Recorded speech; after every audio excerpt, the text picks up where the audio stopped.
அந்த 3ஆம் மாச ஸ்கேன் அப்புறம் 5ஆம் மாச ஸ்கேன் இதோட இம்பார்ட்டன்ஸ் என்ன பாப்பாவோட உறுப்பெல்லாம் நமக்கு ஒரு மேக்ஸிமம் அந்த மாதிரி நம்ம 5th மந்த்க்குள்ள நம்ம கண்டுபிடிச்சோம்னா தான்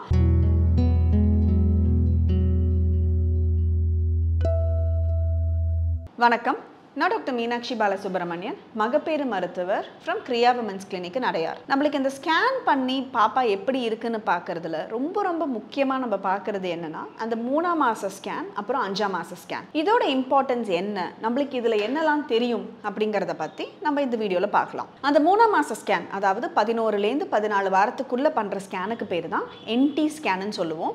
அதில் நம்ம பேபியோட மூளை வளர்ச்சி எப்படி இருக்குது அப்படிங்கிறத பார்ப்போம். அது மட்டும் இல்லாமல் சில குரோமோசோமல் அப்நார்மாலிட்டிஸ் இந்த டவுன் சிண்ட்ரோம் இல்லை மற்ற ட்ரைசோமிஸ் ஏதாவது இருக்கிறதுக்கு சான்ஸ் ரிஸ்க் இருக்கா அப்படிங்கிறதையும் நம்ம அந்த 3ஆம் மாச ஸ்கேனில் பார்க்குறோம். அப்புறம் இந்த 5ஆம் மாச ஸ்கேனில் என்ன பார்ப்போம்னா அந்த 5ஆம் மாச ஸ்கேனில் தான் பாப்பா ஒரு கை அளவுக்கு வளர்ந்துருக்கிறதுக்கு வாய்ப்பு இருக்குது.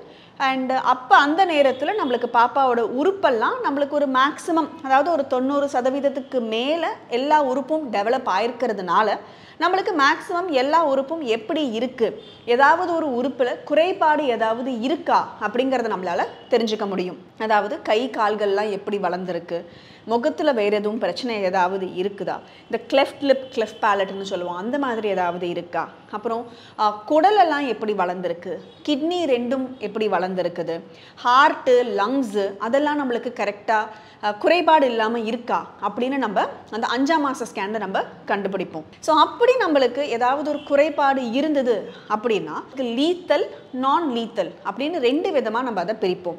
அதாவது சில குறைபாடுகள்லாம் பார்த்தோம்னா நம்மளால் அந்த ஒரு ப்ரெக்னென்சியே நம்மளுக்கு கண்டினியூ பண்ண முடியாமல் இருக்கிறதுக்கான சான்ஸ் இருக்குது. அந்த பேபிஸால் சர்வைவல் ரேட் ரொம்ப குறைவாக இருக்கும். அந்த பாப்பாவால் சர்வைவ் பண்ண முடியாத ஒரு சிச்சுவேஷனாக இருக்குங்கிற பட்சத்தில் நம்ம அந்த 3ஆம் மாச ஸ்கேனில் சில குறைபாடுகளோ இல்லை இந்த 5ஆம் மாச ஸ்கேனில் அந்த மாதிரியான லீத்தல் குறைபாடுகள் அப்படிங்கிறத நம்ம கண்டுபிடிச்சோம்னா டெர்மினேஷன் அப்படிங்கிறத நம்ம சில சமயம் வேறு வழி இல்லாமல் நம்ம பேஷண்ட்டுக்கு அட்வைஸ் பண்ணுவோம். அதாவது அந்த ப்ரெக்னென்சியை நம்மளால் கண்டினியூ பண்ணுறதுக்கு இயலாமல் ஒரு சிச்சுவேஷன் வரும். சிலதை பார்த்திங்கன்னா ஒரு சின்ன ஒரு சேஞ்சஸ் மாதிரி ஏதாவது இருக்கும். அதெல்லாம் நம்மளுக்கு அவ்வளோ ஒரு பெரிய விஷயமாக நம்மளுக்கு ஒரு இல்லாமல் அது ஒரு நார்மல் வேரியண்ட் அப்படிங்கிற மாதிரியான ஒரு சிச்சுவேஷன் இருக்கும். அந்த மாதிரியான ஒரு சின்ன ஒரு கிட்னியில் சில சமயம் பார்த்திங்கன்னா ஒரு சின்ன டைலட்டேஷன் இருக்கும், இல்லை இக்கோஜெனிக் பவல்னு சொல்லுவோம், ஏதோ ஒரு சேஞ்சஸ் இந்த பவல் இருக்கும்.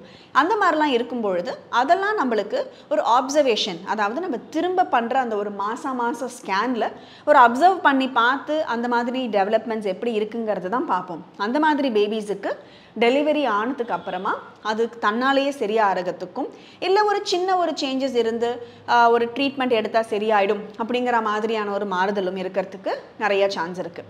ஸோ அந்த மாதிரியான ஒரு மைனர் வேரியண்ட் ஒரு நார்மல் வேரியண்ட்டாக இருந்ததுன்னா அதை நம்ம அப்சர்வேஷன்லேயே நம்ம பார்த்து டெலிவரி வரைக்கும் நம்ம அப்சர்வ் பண்ணுவோம். ஸோ இந்த லீத்தல் அனாமலி அப்படிங்கிறது நம்மளுக்கு கண்டுபிடிக்கிறது ரொம்ப அவசியம்.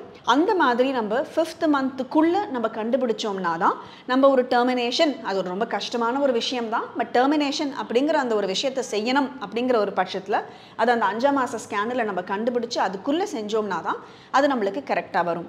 ஸோ இந்த 3rd மந்த் ஸ்கேனும் 5th மந்த் ஸ்கேனும் ரொம்ப அவசியமாக மிஸ் பண்ணாமல் நீங்கள் பண்ண வேண்டிய ஒரு ஸ்கேனாக இருக்கும்.